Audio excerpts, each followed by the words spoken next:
Hello and welcome. These are horse racing selections for Wednesday, the 17th of January. I am Flat Cap Callum. Normal service has resumed. I'm hoping you are all very, very well. Back in the regular studio. Last two videos have been bonus videos. In hindsight, wasn't really worth it, was it really? But we'll get to that. Yeah, I've got quite a bit to get through because we've got quite a lot of review stuff to do as well.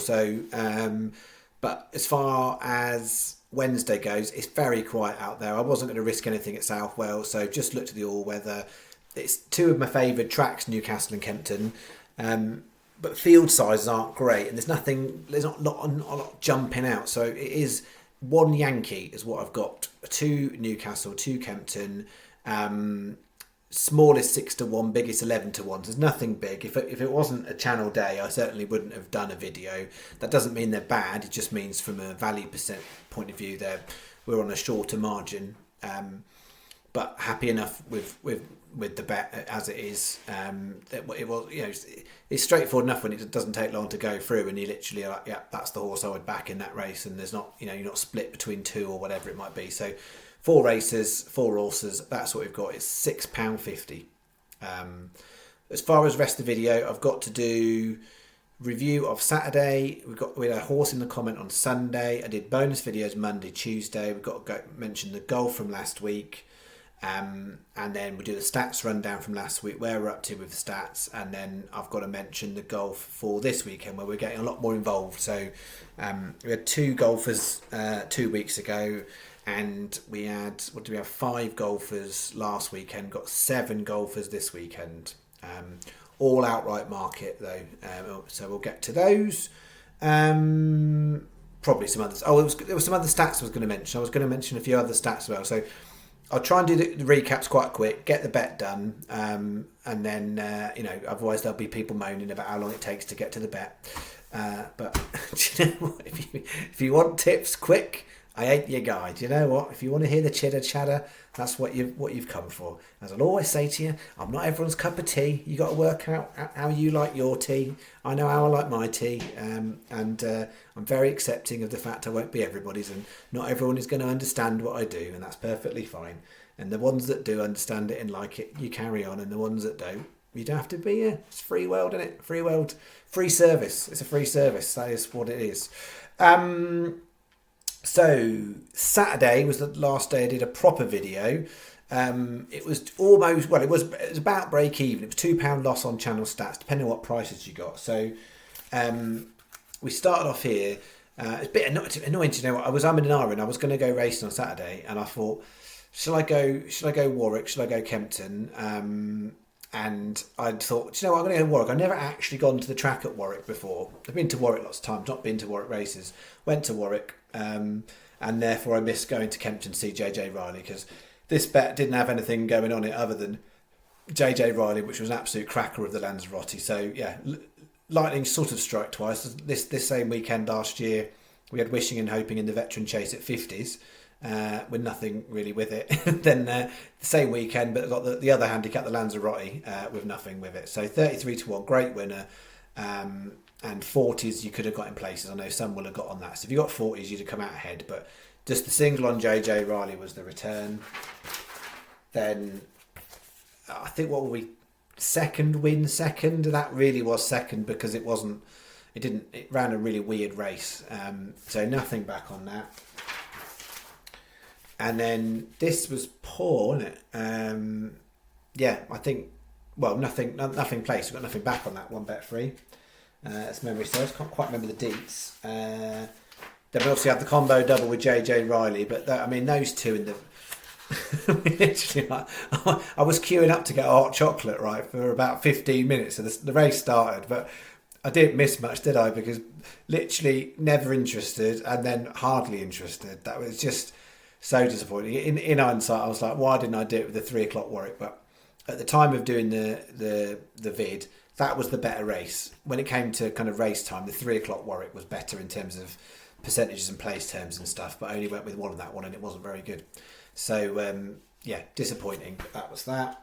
And then the saver bet in the evening, we had second, no good, second, to 2 second places in there. So we've got a little bit back on the save bet. So channel had its 30 on, 28 back, which meant we ended the week up 57 last week. So we've managed to go 2 profitable weeks back to back at the start of the year, far better than 5 losing weeks like we had last year.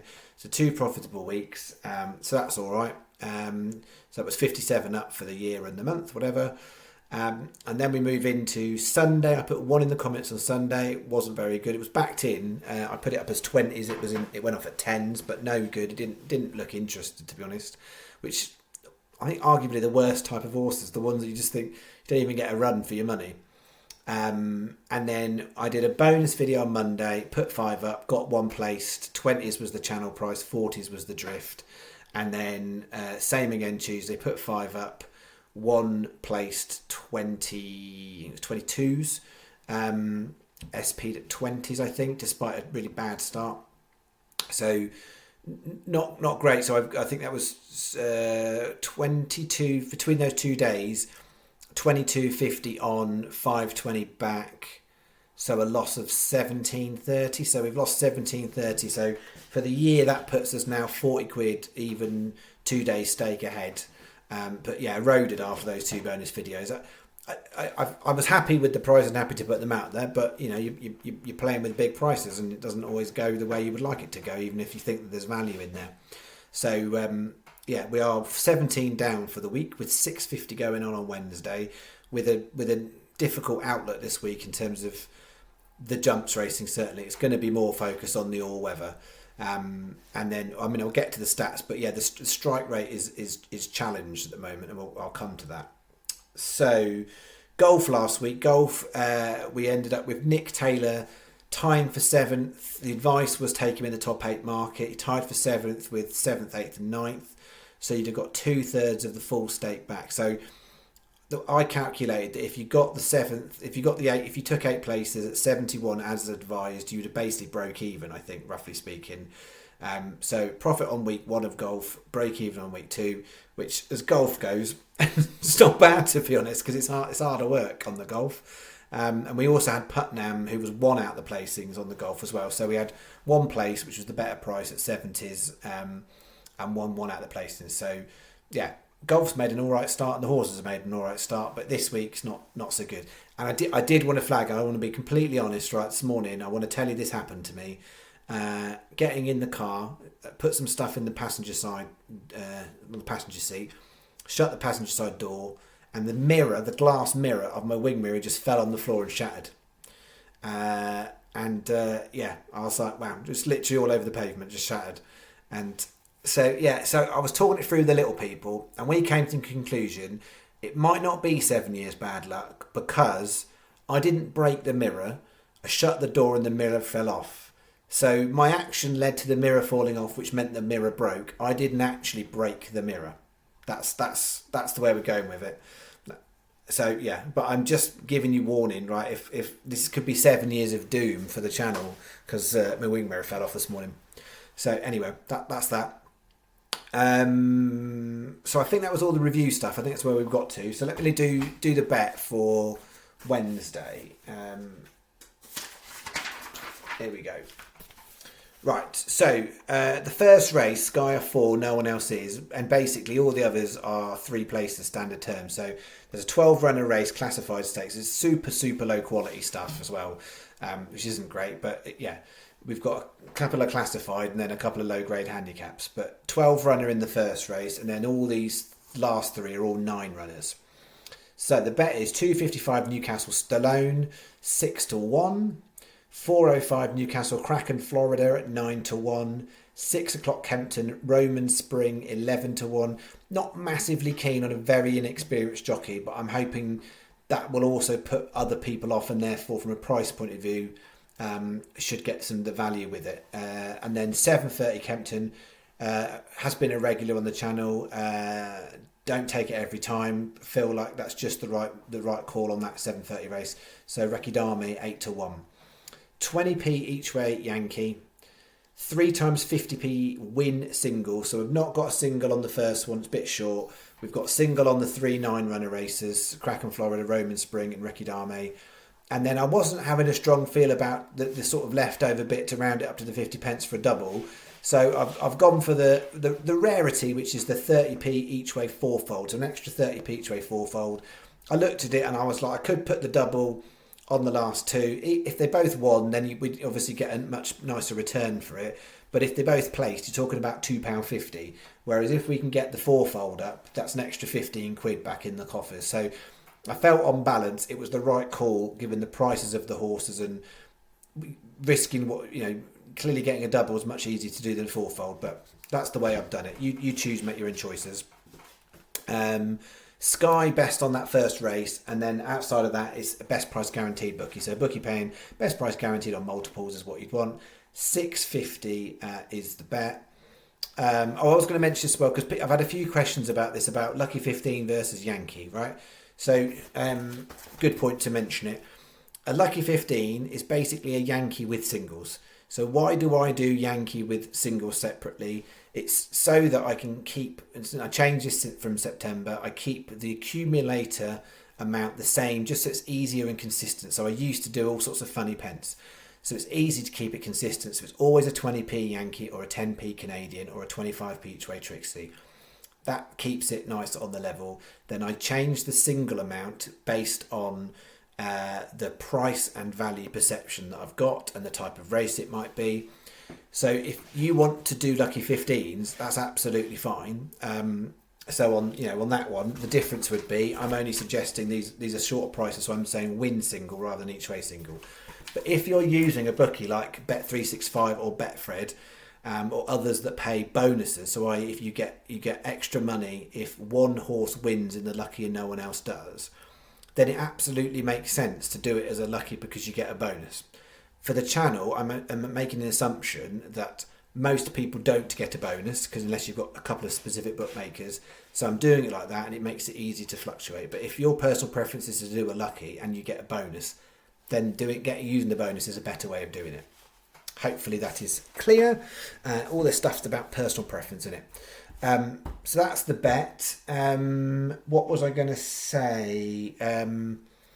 I was going to do a bit of stat rundown, and then I'll get into the. Actually, no, I'll do the golf. I mentioned the golf for this weekend. So the golf, we've got two tournaments on. We've got Dubai Desert Classic on the European Tour, and we've got the American Express on the PGA Tour. And yeah, I've had a short one. It's had about a dozen across the two tournaments. I whittled it down. I thought it was going to be 8, and then I've knocked another one off tonight, which is come in quite significantly. Like it was 100s, now best price is about 70s, and I'm sure everyone will be like, oh, I'll still take it 70 to 1. I'm not putting it out there because I'm not happy with the price. So I think 70s is I think 66s is where I probably would have, maybe 60.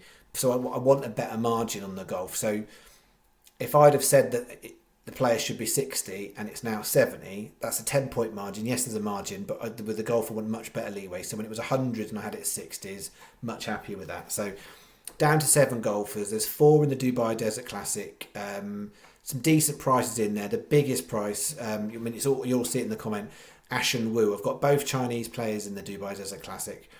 Ashen Wu is standout from a price point of view.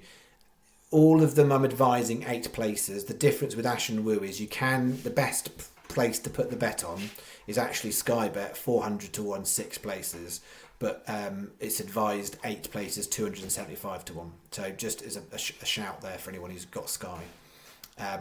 But yeah, we've got some decent enough prices in the Dubai Desert. I think there's a couple of 125s. And then in the American Express, there's a couple of shorter ones and there's a 100 to 1 shot in there. They're all advised level stake as well, so I will point that out. So it's, if you were following channel standard staking, it's 7 times 50p each way singles. So don't record it for the stats because I'm advising very specific bookies for each one. So I'll put the bookie advice there. I've put which bookies I'd advise. You can get better prices for shorter places, but for consistency, I'm putting it out there as both tournaments 8 place market. That's the golf mention. And I think does one of them start? Maybe one of them starts. One of them might start early. have a little sneaky feeling that one of them might start a day early, or maybe that's next week. Let me just see if I can just confirm that, because it's just popped in my head that there might be a thing. No, not coming up on there. No, maybe I'm getting ahead of myself. Don't know. There was definitely a tournament that starts early. Maybe it's next week. But yeah, I think they're both Thursday tournaments. So 7 golfers in the comments if you want them. Right, other stats I was going to go through. So yeah, I did a bit of a stat draw after Saturday's racing. So prior to the bonus videos, because although we're in profit for the year, the strike rate is under par. So i.e. the percentage of horses that are hitting the frame. I have a threshold of where I want to be, and January we've not been there. The all weather's not been as good. We've been reliant on some bigger prices, and a lot more of them have been on the jumps, and that's what's done us. But yeah, up until Saturday, bear in mind you can work out your maths, because you can add on. Since Saturday we've had 10 horses and 2 places, but up till the end of Saturday, across 9 videos, there had been 100 selections that had run in a race. So there's a couple more that was non-runners, but overall it's exactly 100 selections over 9 races. Sorry, 9 races. No, it wasn't 9 races. 9 days video, 9 videos that I put out, 100 horses. And in that time, we'd had 10 winners. So 10 out of 100. And so for a lot of people, that would be terrible. They'd say it's awful, whatever it might be. But I took a little trawl through the top 5 prices we had for winners: 33s, 25s, 20s, 16s, and 12s. So if you just put them on win singles, 100 selections, and just those 5. Bear in mind we had 10 winners, but those 5, that would put you in profit. The other winners I think were like something like 8s, 7s, 13s to 11 to 2, and there was 1 5 to 4 and a win Trixie. So not as big, but if all you've done is back them all win singles, you'd be ahead, and that's not always necessarily the case, because we're trying to take advantage of the multiple situation. But yeah, if you said that to me at the beginning of the year, before we'd had a video, 9 videos in, and 100 horses, and in that 100 horses to have a 33 to 1 winner, a 25 to 1 winner, 21 winner, 16 to 1, 12s, that would be good. When you overlay, and I just looked at second place finishes, right? So this week, good example, we've had 2 placed horses. They were both third, so wouldn't count in this. But after 100 horses, we'd had those 5 winners. We'd also had 50 to 1 second, 40 to 1 second, 33 to 1 second, and 3 22 to 1 seconds. So close, and some of them were very close ones. So to get 5 winners and at double figure prices, and then when you look at 6 horses at more than 20 to 1 coming second, that's basically why we're ahead, not because of the strike rate. The actual percentage of horses hitting the frame hasn't been where I would want it to be over a longer period of time, but in the short term, the prices of the winners, and arguably the second place horses as well, is what's basically put us ahead. So yeah, we'll have to sort of I'm just going to keep an eye. I'm not worried about anything. I just thought it was an interesting, some people don't care, I know, but I thought it was quite an interesting stat pool, because yeah, I'll always talk about strike rate to you, but despite the fact the strike rate's low, that's the prices of what's sorted us out. And if you look this week, the results, there's not been many horses at double figure prices winning races. There's been the odd couple, and even places. There's not been loads, but some of them I think are hard to come by as well. Some of them not, but some of them are hard to come by. So yeah, that's where we're at.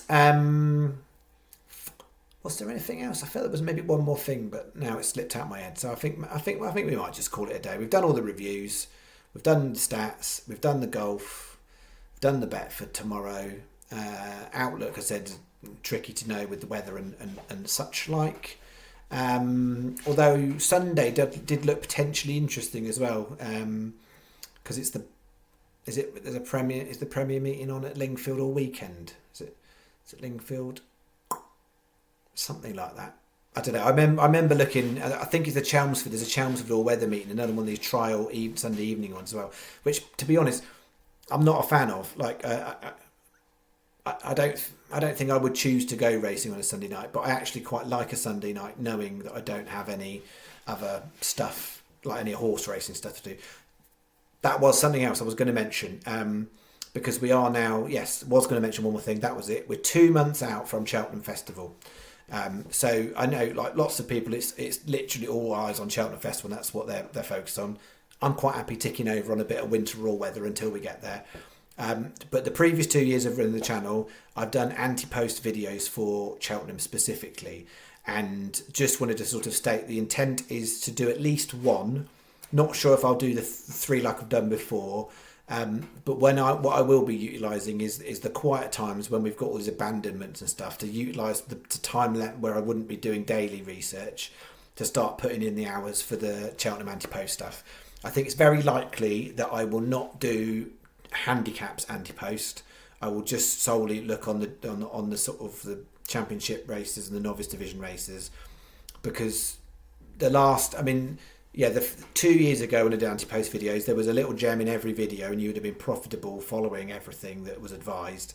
Last year was a bit more of a struggle. It felt like there was a lot of opportunities lined up, and horses either didn't turn up on the day or got pulled out a couple of weeks before when we were on things at decent prices, and then they were much shorter. So, when I've looked back on those anti-post videos and looked at handicap stuff, from a price point of view, there hasn't been really much movement. So some of the horses might be the same on the day, but you'll get better place terms. So I'm going to avoid handicaps unless there's anything really, really stand out much closer to the time. So I want to put my energy on anti-post into the other races and see what I can come up with. And whether that makes 2 videos or 1 video, I'm not sure. And my current intention is to probably do it before the Dublin Racing Festival. So for those unfamiliar, Dublin Racing Festival is in February, sort of early part of February. And that's, for a lot of horses, the last sort of big meeting where they might prep before Cheltenham. For some, it's a bit too late and they'll have already done it by then. So I'm thinking I will probably do an anti-post video in earliest will be 2 weeks, somewhere between 2 and 3 weeks, I think, something like that. I may be thinking the first week of Feb is maybe when it will happen. And if it's 2, then it might be separate weeks, like a part 1 and a part 2. So just putting you on notice for that, for those of you who like the anti-post stuff. But yeah, Cheltenham for anti-post is a really interesting look at. And I know if you're into your horses, you get it. Like jumps racing and Cheltenham arguably is like a different sport to flat racing in Ascot. So if I don't get involved in anti-post at Royal Ascot, it's not the same thing. The thing happens earlier in the season, and you've got a lot of more inexperienced horses, 2-year-old races, that kind of stuff.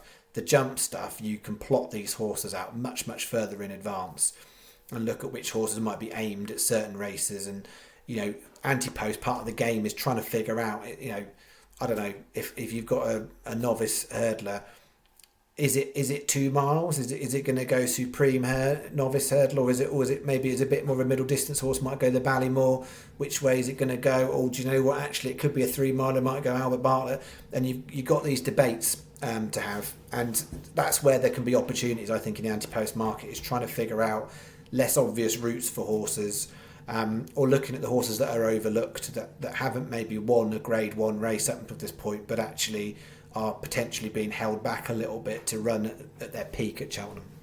That's that. All right, I will finish there. Thank you for listening today and bearing with the temporary format in the temporary studio. Back tomorrow in the regular studio as well. All right. Hope you're having a good week. Thank you very much. Bye-bye.